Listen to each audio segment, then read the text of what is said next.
assombrosos e medrosos! Como estão vocês? O meu nome é Geisiane e eu sou a esposa do Aislan. Eu vim aqui hoje contar alguns casos. Um caso, né, que aconteceu comigo na minha cidade natal e mais alguns depois, posteriormente, que aconteceram comigo na zona rural próxima à minha cidade natal, onde os meus avós tinham um sítio, tá? A primeira história que eu vou contar para vocês é a seguinte. Quando eu tinha cerca de 6, 7 anos, por aí, eu tinha uma vizinha que ela era muito estranha.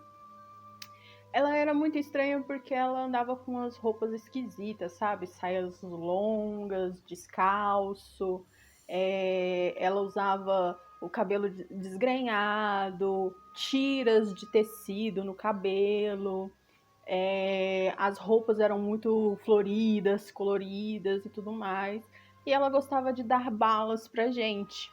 E a gente brincava muito na rua, a gente tinha essa possibilidade de brincar na rua. Mas quando ela se sentiu mal próximo da casa dela e foi ajudada por minha mãe e uma vizinha, ela mudou completamente. Ela começou a xingar, falar muitos palavrões. Ela simplesmente sofreu um desmaio. Ela não tinha problema de saúde nenhum, segundo a filha dela, que era um amor de pessoa, por sinal.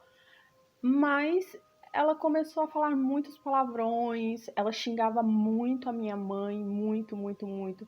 Ela me via, ela começava a xingar, xingar, xingar, xingar, xingar, e ela foi piorando a situação dela. Ela se denominava bruxa e falava que iria fazer feitiços pra gente, que a gente iria morrer, que a gente ia ficar doente, que a gente era pequenos filhos do demônio. Era assim bem assustador mesmo. E teve um dia que eu precisei ir na casa dela, porque faltou água em toda a cidade, não tinha água para nada, não tinha água para lavar roupa, não tinha água para lavar louça. A água era exclusivamente para comer, se sobrasse um pouco você lavava a louça, e a roupa só o dia que Deus quisesse. Então, na casa dela tinha um poço, daqueles poços antigos, sabe? Que você tem que rodar a roleta para poder puxar o balde de água lá de dentro. Então, a minha mãe, linda, maravilhosa, pediu a filha dela para a gente pegar um pouco de água lá. E eu tive que entrar na casa.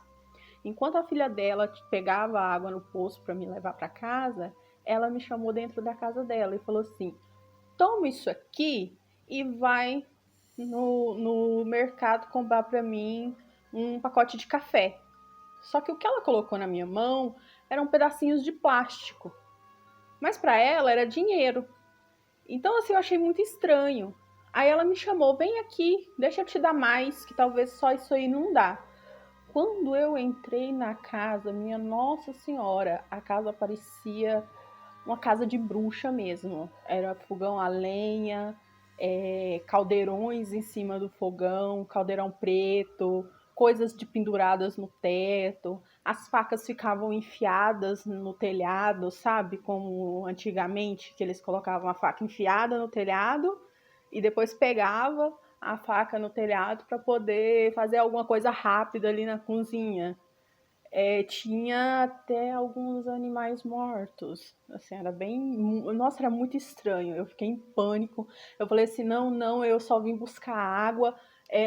Toma aqui seu dinheiro. Aí ela me deu uma bala. Não, vai lá pra mim. Eu falei assim: não, não, não posso. Eu tenho só que pegar água pra minha mãe, senão a minha mãe vai me bater. Aí ela começou a me xingar. E foi xingando, xingando, xingando, xingando, xingando, xingando, xingando. E ela xingava, assim, palavrões horrorosos. Mãe graça, eu não falo esse nome, que esse nome é muito feio. É, filhos do demônio e outras coisas horríveis, assim, que ela xingava a gente. Principalmente eu, por ser filha da minha mãe, por ela ter muita raiva da minha mãe. E aí que ela descobriu que a Rosa estava pegando água para mim e para minha mãe. Aí ela proibiu. A gente ficou sem poder pegar água lá. Aí o que que aconteceu? O mais esquisito de tudo é que ela falava que ela era bruxa e que ela ia jogar um feitiço em mim e também na minha mãe. E quando, assim, ela faleceu, pouco tempo depois, cerca de 4, 5 meses depois, ela faleceu, ela não entrou, ela não passava pela porta da casa dela. O caixão não passava. Eles tentaram de todas as formas possíveis passar o caixão pela porta da casa, tanto pela porta dos fundos como pela porta da frente. Não entrava. Eles passaram o caixão pela janela. Foi totalmente absurdo, assim, a gente de fora vendo o caixão passando pela janela. E de repente essa mulher começou a inchar dentro desse caixão. O enterro precisou até ser antecipado, porque ela começou a inchar. Era a cena mais horrível que vocês possam imaginar na vida. A mulher totalmente inchada, parecia um balão, crescendo, crescendo, crescendo. Fizeram até uma simpatia, né? Que os antigos acreditam em simpatia. Pegaram uma bacia de água benta, colocaram debaixo do caixão, colocaram uma chave dentro para ela parar de inchar. Se funcionou, não faço a mínima ideia. Só que para enterrar foi antecipado o enterro e ela não passou novamente pela porta. Foi preciso passar o caixão novamente pela janela. Depois de muito, muito, muito tempo após a morte dela, a gente ainda escutava assim na rua uns palavrões assim, como se fosse ela que passava a noite xingando, sabe? Era difícil dormir. Eu tinha dois vizinhos que tinham aproximadamente minha idade e eles falavam que também escutava ela xingando. Eu perguntei para minha mãe se ela escutava, ela desconversou, ela não quis falar comigo se ela escutava ou não. Mas era muito assustador, porque provavelmente ou ela não conseguiu passar, ou ela ficou vagando e continuou a xingar, né? Que é o que ela mais fazia, xingar as pessoas. E essa história aconteceu comigo lá na minha cidade natal, no interior de Minas Gerais. Eu espero que todos vocês tenham gostado. É a minha primeira vez aqui e eu espero que isso se repita por mais vezes. Espero que vocês gostem desse caso. Então, tchau, assombrosos e medrosos. Tenham uma boa semana.